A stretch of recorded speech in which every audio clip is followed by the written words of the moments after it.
Welcome to episode number 5 of Tinkering the Future of Work and Life by Blue Ways Boutique. I'm Bertrand, and today I'm with my co-host Érica. Hi. And Bernardo. Hello. We have a great topic for you guys today. We will talk about communication because the world is experiencing a total communication breakdown, and we have a lot of tips to share with you.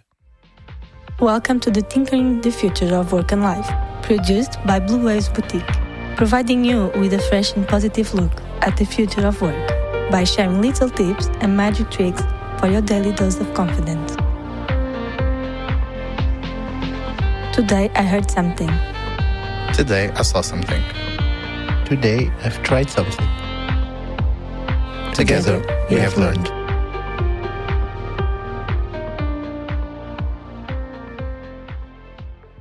I believe it's more a lack of communication, yeah.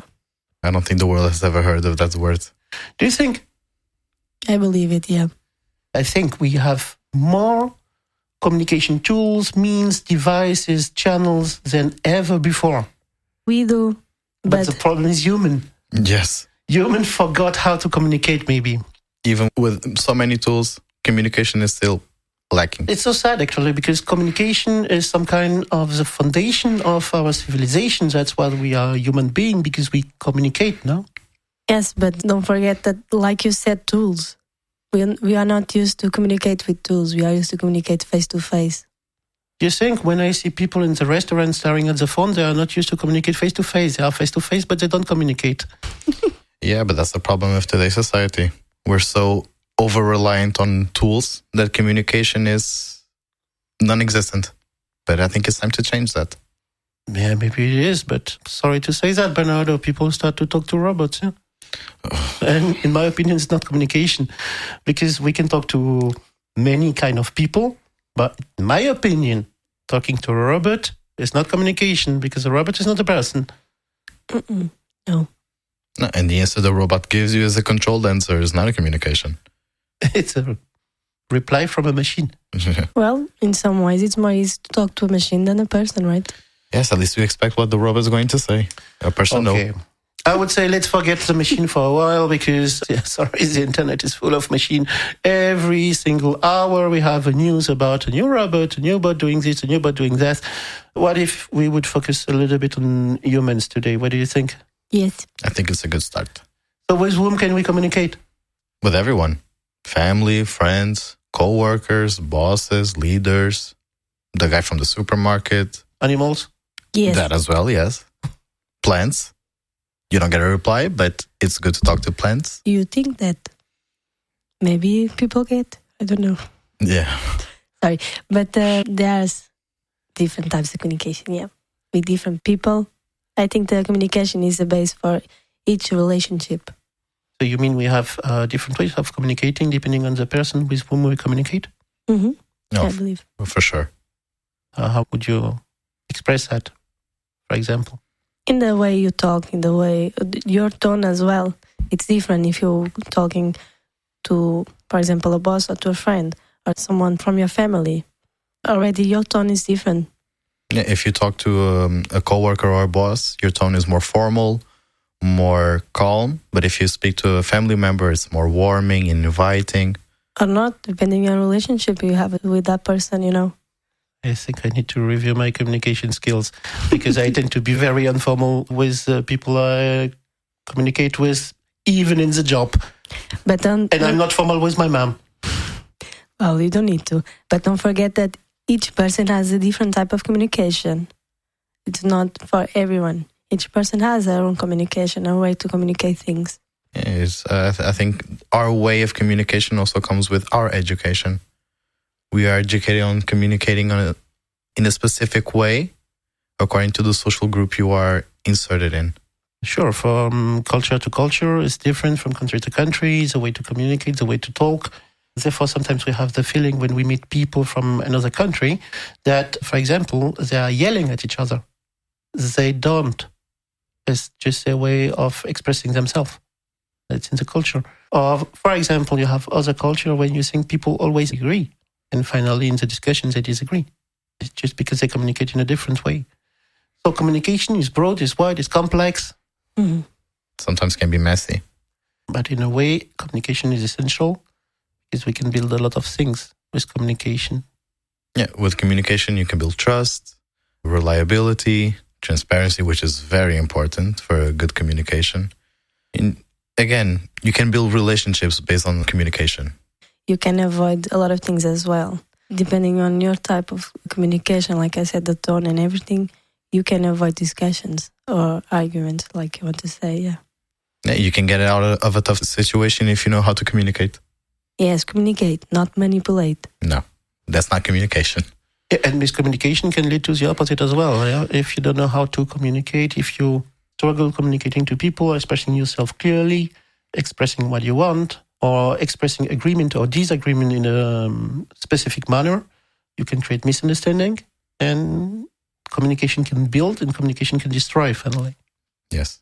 You can be a very good communicator, like we've seen with many politicians. They know how to communicate. That's why they can pull in voters. They know how to communicate. That's what Érica said. It's manipulation and propaganda. I didn't say about that. I said about normal conversations. Not a specific topic, but yeah, can be, yes. I believe that communication is very adaptable because you have always to adapt your type of communication to the other person, trying to convince someone or something like that. So it's interesting. Yes, you can be a lot of things with communication. Like you said, you can destroy it as well. And I think not only you adapt to the other person, but you can also adapt your communication to the specific situation you're going through. If you are a very unhinged person when you're communicating, if it's a very serious situation, you tone down on the excitement when communicating, and you communicate in a more calmly manner, so you bring the seriousness of the situation. But for that, we are talking about the types of communication then. Mm-hmm. Just listening to you, and I'm thinking, okay, I really need to review my communication type, because calming down when I say something serious, usually I make jokes. Tend to put way too more energy in the stuff I say, even if maybe sometimes I could take some time and explain slower. I don't think that's a problem with that. It's your type of, it's your way to communicate things. I don't think it's a problem. Everyone is different in the way they communicate. But just one thing I would like to ask you before we go to the type of communication. We talk about communications, the way we adapt, the tone of voice, the way we speak, the energy we put. But is listening not also part of the communication? Of course, you cannot communicate without listening. Well, you can, but you're talking one. But that's not communication. Normally, communication is both ways or third ways or with... In the group or whatever. Or a group, yeah. So it's about having a dialogue, so having a moment of sharing. And in sharing, there is one who talks and there is the one who listens. Mm-hmm. You will switch from being the one who talks to the one who listens. Yeah. And listening is maybe just as important as the way you talk. Yes. I think it's equal. That's why when you begin the podcast and you said there's a breakdown, I think it's a lack of communicate and listening. People forget how to communicate, but also forget to listen to the others. That was a little bit what I was thinking when I came with communication breakdown. Because people talking, we see that a lot. You took the example of politicians. Do politicians listen? So that we don't know, more or less, maybe. Okay.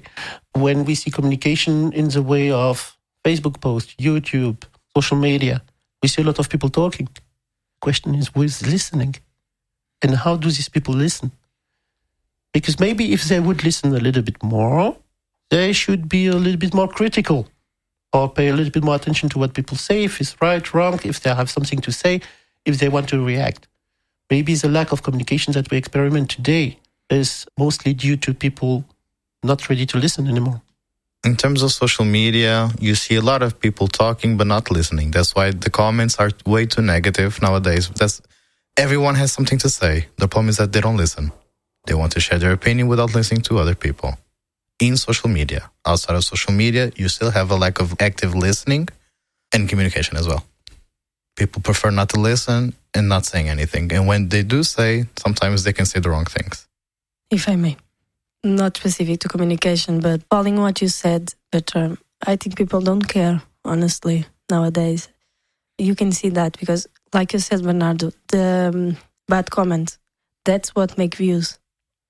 Unfortunately, what I see nowadays in society is not all people, of course, but most of the people really don't care about having the comment, the conversation, to listen others. They just want to be shown, just that. But for the other people who are normal and want to listen, this is a podcast for them. Exactly. So, guys, if you are listening to the podcast, please stop your social media, stop browsing, stop liking, stop swiping, switch everything off and listen to the podcast, because listening is part of the communication. If you want to learn something about communication, stop doing something else, because it's about also a proof of not listening or paying attention. As you said, people don't care, meaning the people who post, who talk, don't communicate because they just want to have views and they are aiming for views or an audience. It's the same in company as well. Mm-hmm. People don't want to do the work or don't want to communicate with the team. They just want to be the one who will present to the boss. Yeah, they want to be seen. Exactly the same behavior. But finally, the others in front of them don't even want to listen. Because usually you can be on social media, people are doing something else, don't pay attention, commenting way too fast. But in the company, it's the same. You see people doing something else, checking the emails, answering to the chat during the conversation, or what is supposed to be a conversation. And that is if they go to the chat. But not all people are equal. You have people who listen, who want to communicate better. We can focus on that once. Sure, so if we can, let's try to fix it. And let's move a little bit to the topic, types of communication, the style of communication. It's important. If you want to be heard, if you want to be listened, sure, you should have an audience who wants to listen, but there's also a way to express yourself and to lead this communication. Mm-hmm. I think a good way to lead a conversation and to make others listen to you, this in the workplace, in this case, is knowing how to communicate in a very, how do I say this? Pay attention to me way. Okay, listen to me. Don't pay attention to anything that surrounds you. Just listen to me and focus on me. If you have a very broad speech and very uninspiring speech, nobody's going to listen to you. Nobody will even pay attention to you. I think you have to be calm, concise, and very attractive when speaking. Do you think everyone in the company is like that? No. I'm not saying people in the company are like that. I'm saying if people want to be heard in the company, they should do this. I'm not saying everyone is like that, because it's very hard to find people like that. So you don't talk to the people who clean? Because normally the people who clean doesn't have that speech? Normally they do. When you talk to cleaning people, they know how to speak very well. The problem is that nobody wants to speak with them. They speak very well, or they, like you said, they're attractive? When they speak, they have a type of communication that makes you want to listen to them. The problem is that nobody wants to talk to them. That's my opinion, of course. Sure. Yeah, for me, my feeling is, for example, a little bit different, because you were talking about the people who clean, and to be very honest and very fair, I get bored very quickly in meetings, in whole-head meetings and that stuff. It's so boring, and it could be done in a different way, because what I'm looking for in a conversation is some kind of a story, some kind of sharing, is receiving something that the other will give. When I mean receiving, it's not giving a gift or telling me they will give me something. It's just telling a story. I like to listen to, we were talking about family. I would like to listen to grandfather, grandmothers, to older people, because they have stories to tell, they have stories to share. Here in the village, I like to talk to the fisherman, because he has a story to tell, he has something to share.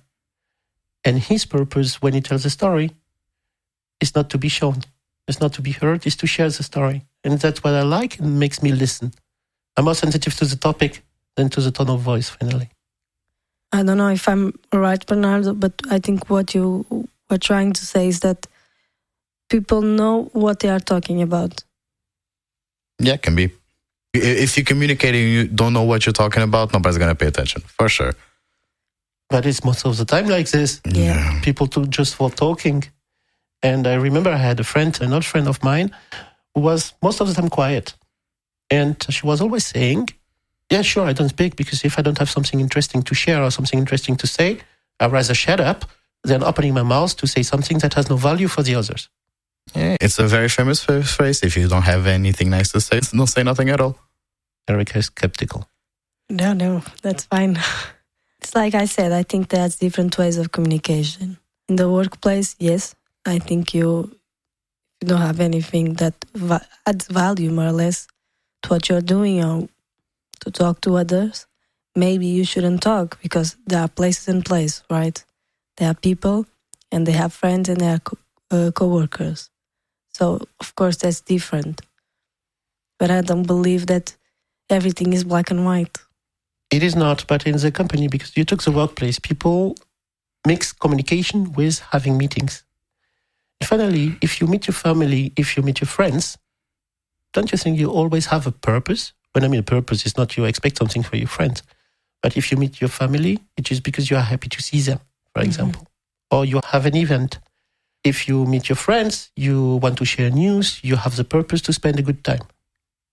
If you create a meeting in a company, most of the time it's just because you are too lazy to write down a clear purpose for the people and to give concrete direction or contribution request for the people. You don't know what to do and you have some time to spend to stay occupied in the company. So you create a meeting, which ends up to very poor communication during the meeting because you don't have a purpose and you don't have anything to really share finally. Most of the meeting is just reading document. Yeah, and we're not saying that all companies are like this, but most of them just share meetings for the sake of create meetings for the sake of creating meetings. I even stuttered.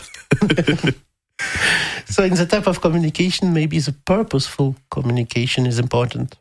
Yeah, I think it's important that people are assertive as well in the way they communicate.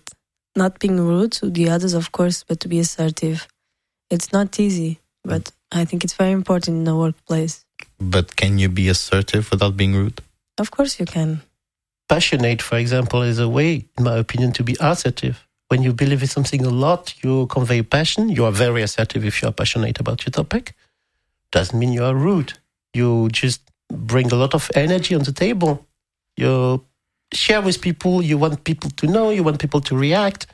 Yeah, it's like you said about the purpose, about your belief. What you think it's better for that moment, it's a way of you being assertive about what you're saying. And for me, of course. Bernardo doesn't agree. No. I agree. I was thinking what you just said is when you share your beliefs. Of course, can be sometimes hard when the other person doesn't share your belief. I know. But I think when you know how to communicate and listen to others, you can share those two beliefs and intertwine them without having any conflicts. Because if you just share your belief, even if you are very passionate, if the other person doesn't agree with your belief and you keep sharing your belief, the people will say like, nah, I know. That's what you believe in, not me. Yes, of course, because communication is not just communication. You have a lot of things. You have to be clear, you have to explain your point of view, but you have to have open mind as well. You have to care about what the other person believes as well. That's why I said communication is adaptable. Because, well, you are always the same person, but the person in front of you maybe is not. Well, I hope. Yeah, we hope not. Otherwise, you're speaking to a mirror. Yes. Imagine people would agree all the time. It would be super boring. I mean, disagreement is something different from argument. Not sharing point of view, having different point of view, usually brings something new to the table. That's the way you create. Just because people disagree, have different vision, different point of view of things, then you can create something. Of course, if people yell, if people argue, it's not a conversation anymore. It's not even communication. It's just two people yelling or three people yelling. And the louder we win, it's not some kind of communication. But if people disagree, bring different point of view to the table, it's usually, most of the time, it's super interesting. The result is interesting because it creates something new, which is not the point of view of one single person, but something created by many persons. Yeah. And that is if the person knows how to communicate verbally very well in this case. But if you are someone that doesn't have the right amount of skills to be a good communicator, they can also use their body to share their message. Yes, I was going to ask that, but how can you use your body to communicate? Because it's not that easy. It's not. No. It's like you said, if you're not a great communicator, your body isn't as well. No, it's not. Body language, in my opinion, of course, depends on your posture sometimes. If you have a very close body posture, it means you are a very close person. But if you have a more relaxed and open body posture, it means you are more receptive, more open to interactions. That's about the emotions, confidence and all. Not that easy. It's not. I never said it was. Confidence, and it's about also what you know about the topic and what you want to bring to the table. I would take 2 examples of people I knew from my past experience very well. One of them is a perpetual, I would say, bullshitter. He talks a lot of stuff that he doesn't understand. He thinks he's the greatest communicator in the world, and he thinks he has to rule everything. Finally, when you see him in public speaking, usually standing, speaking of body language, is just walking downwards very often and staring at his shoes. Because finally, he may think he can cheat, but he cannot, because the body language doesn't lie. And finally, instead of walking forward, walking towards the people to share something, he's walking downwards because he's cheating. Okay, sorry, I take negative people, but because it's obvious by them. Another one was lying a lot, really professional liar. And usually in a group, is always talking louder and tries to occupy the space to avoid other people to think about the incoherencies in the language. So I don't know if you can compensate who you are with the body language, or if finally the body language sadly tells the truth most of the time. Because tweaking body language is quite difficult in my opinion. The body says everything. You can train the body language. It's difficult because it's your response, your body, it's natural, it's something natural. So when people talk louder, it seems it normally is because people are nervous and don't want the other person to understand that. But you can train that. It's a long training, but you can. Yes, that's what they do in secret services. Or in TED Talks. Or in TED Talks, exactly. For example. I didn't get that, but... But TED Talks are all the same. The problem is TED Talk, because it's a short training also, they don't have a lot of time to train, because even if it's intensive. If you look at TED Talk, the trainer is teaching all the speakers the same stuff. And finally, all the speakers have some kind of similarities in the body language. You see that, okay, you had a great training, your delivery is nice, but it was built. Yes, but normally you can see that also the example that Bernardo gave earlier in politicians is always the same body posture, more or less. I think I don't see a lot of... And a lot of hands. Yes. My God, do those guys love to move the hands. Because it gives tension on what you're saying. Easy tricks, of course, but you cannot trick your own body to feel what you feel. So. No. As soon as you're nervous, your body shows it straight away. Now let's go to one other topic, because we talk body language. What if you don't have a body? Meaning you are in front of the camera. So you still have a body, but not a physical one. Okay. Yeah. Love the way you phrased it, sorry. You're in front of the camera. Most laptops camera, mobile phone camera. Yes. They cut your body, They cut your legs, so you just lost your legs. And they cut, if you're not lucky, half of your chest. And they even cut your arms if you don't have a wide angle. So it's a little part of your body which is remaining. But it's the part that most people look.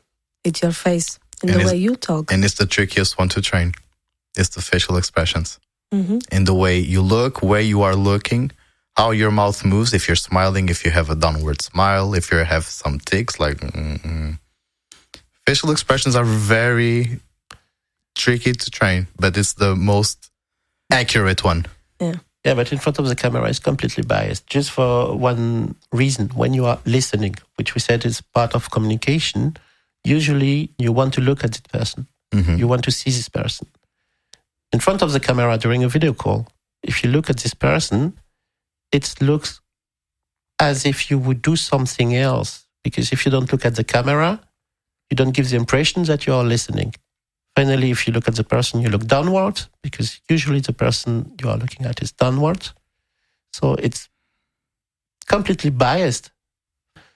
Sure, you can see the mouth, you can continue to detect a lot of face expression, but the eye contact is often completely biased because of that. Yes, but you have also the phone calls, for example. If you want to go there, you have the phone calls. You don't see the face of people as well. But you know what you're saying. You know the tone they are saying and everything. Missing the eye contact, yes, especially in companies. But you can have communication as well. It's not 100% perfect, of course not. But you can have it. So in the phone call, you totally lost your body. Even emails. Yes, your face as well. Even emails. You lose your voice. Yeah, you lose everything. You lose the sound, you lose the image. So maybe we could go then to the communication challenges that we are facing nowadays, because the moments where people are face-to-face become very sparse. Remote work is here to stay. It's massively adopted, but it's not everything.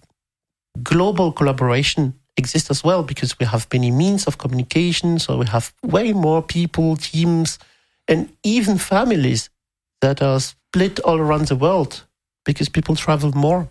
It's more usual that you have one family member the other side of the ocean exist.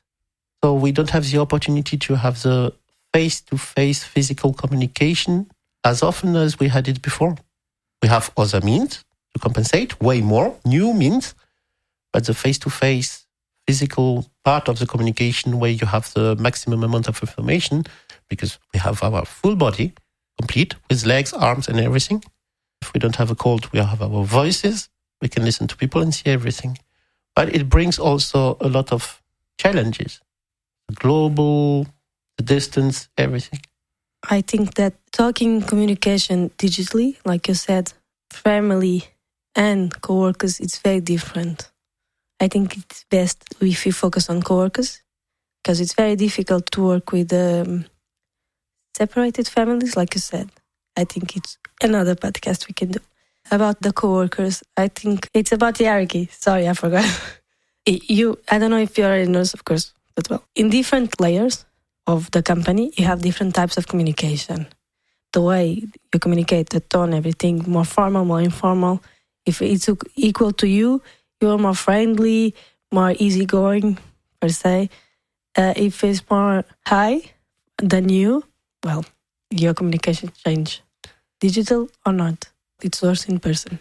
Yeah, I was going to say that in person can be a bit worse. You can be friendly with someone that is at your level, but sometimes not. Sometimes with people in your level, you can be the rudest coworker they have. I'm trying to give a positive mood. Yeah, but we have to be realistic as well. No, but it's true. Depending on your audience, your conversation style and communication style is changing. For example, for me, I will be way more assertive if it's a client or if it's a top executive, because I know that challenging them helps often. Being super challenging with them helps often. If it's a colleague, if it's a coworker, I will try to be more empowering, motivating, and try to support them way more. Okay, maybe it's the opposite of what people do in companies, but that's the way I do. But it's true that we often tune our communication to the audience we're talking to. Mm-hmm. But since we talked about digital and non-digital communication right before, don't you think it disappears a little bit with digital communication? That nowadays with digital communication, people tend to use a language that I don't understand personally, making half sentences, talking in the chat as if you will talk to, hey, bro. Yeah, we see that sometimes with people in your layer. In this case, you have a more informal and shortened communication using sometimes slang or shortened words. But when it's someone in a higher layer of a hierarchy, you have longer sentences, longer words, more formal tone of language. That only happens when you communicate. Yeah, because Bernardo pays attention. I'm a very formal communicator. Sometimes. Okay. Yeah, because what we observe a little bit, let's be honest, is that people sometimes even forget a little bit about the formal names they should use. Not because the person is higher in the hierarchy, but just to be understood. Just for other people to understand them. Yes. People also forget the politeness. They do. So many times. Nowadays with digital communication, even saying hello is not normal anymore. They start asking you the question, sorry, hello, how are you? I'm fine, thank you. I'm still a human being, thank you. Exactly, well. Or not replying. is also something that happens more and more. People don't reply, and it's quite common. It's not about being a provider or a client. I experience it for myself within the family. I have family members. They send you a message. You reply with another question. They never reply. Yeah. And here we thought ghosting only existed in relationships. But no, it's in communication, companies. In my defense, I forget. Yes, but your memory is bad. But you usually reply as well. It was not for you. When I don't forget, yes. Even when you forget, when you realize you have to reply, you apologize. And then you reply. We're speaking about people that literally read the message and said, nah, never again. Or I will only reply when I need something. I was very well educated, thank you. Kidding. But I don't know. I think nowadays with the digital, yes, lost a lot of the foundations of the communication, the respect as well for the other. You tend to forget, yes, you are in the rush, maybe a lot of things to do at home, when you're working from home, on the office, you have a lot of tasks at the same time, and you send a message to anyone, something about that project or everything, and you didn't, hi, how are you? Oh, look. No, you forget. Yeah, you forget that the other person might be suffering from the same thing. And then... not suffering, going through. I used the wrong word, sorry. And then we become to the same problem. Do they care? Yeah, because finally what you say is that people deprioritized communication. Mm-hmm. Okay, we will not go on into multitasking because it would be another podcast topic. Exactly. But just for the audience to know, if they don't know, nobody can multitask in the world because the brain cannot multitask. If you think you can, you are lying to yourself, you are cheating. Nobody can. It's absolutely impossible. Or if you're Érica. Yes, I can. She's a very good multitasker. The thing is that she needs to remember that she has to do it. No, nobody is. Nobody is a very good multitasker. You have the feeling you are. Look at the outcomes that you perform and do that without multitasking. You will see that everybody is a very poor multitasker in the world. Thank you, Bertrand. Yeah, I feel so good now. Kidding. But if you put the conversation in the middle of multitask, it's because you deprioritize it. Yes, I believe, yes. And it's so sad because, as you said, communication is a foundation. And who are we to think we can deprioritize a foundation? You cannot. We as human beings, we are social beings. We need to communicate. Yes. No, sorry. For example, if you expect that your family or friends communicate with you, for example, if people don't talk to you and you send a message, so you don't talk to me today, something like that. Why don't you do that at work? I'm not saying that you should treat your colleagues like your family or friends, not like that. But if you need to communicate with your family and stuff, everything, you don't need to, but you want to, you should apply like 10% of that at your work. Not a lot, it's just 10%. It's super interesting because what you are saying actually is that we are way better at asynchronous communication when it comes to family than we are at work. Yes. So sad because the environment where it requires great asynchronous communication is the work environment. So learn from the family. Exactly. If you have a good communication within the family. Family is very simple. It's very binary. You have good communication or no communication at all usually. But I think that's in the next podcast. That's very true. But I think another thing that is very important to say is that don't expect communication to happen if you don't communicate as well. Maybe you don't know how to communicate. Then you have to train. You have to work very hard on that. Communication is an essential skill for any human being. Mm-hmm. We are reaching the end of our podcast. And I'm just thinking about little learnings and takeaway. And I'm thinking, my God, at least if we want real takeaways and if we want to keep our audience, we need to tell them that we will do other podcast episodes on communication to teach them things. Because the first one is communication is a foundation. Mm-hmm. It was deprioritized. We need to put back the priority and get back putting communication at first place. Then we had something with the family in asynchronous, right? Yes, that our synchronous communication within the family is better than the ones we have in the workplace, in some companies. People tend to forget that communication not just words. It's a message you want to pass for the others. You want to convey something. Or it's not just... Blah, blah. The vomiting of words. Yes, thank you both. Yes, exactly. It's a message you want to pass. Finally, we see that we have a lot more to share about communication. Yes. For our listeners, they can grab the 3 little advices about the purpose, the family inspiration for Asynchronous, and the importance of communication. And soon we will be back with other topic. We will come with the family. We will come with friends. Things. That's how broke down communication is in the world now. We need more episodes about communication. That's when people can learn. That's what we want. We hope you had a nice time and see you in the next episode. See ya. Bye-bye. Still with us? We hope you enjoyed the episode and learned something valuable. We would love to hear from you and continue the discussion on Instagram at Blue Waves Boutique. You will find the link in the description. It was Tinkering the Future of Work and Life with Érica, Bernardo, and Bertrand. See you next week for new amazing stories.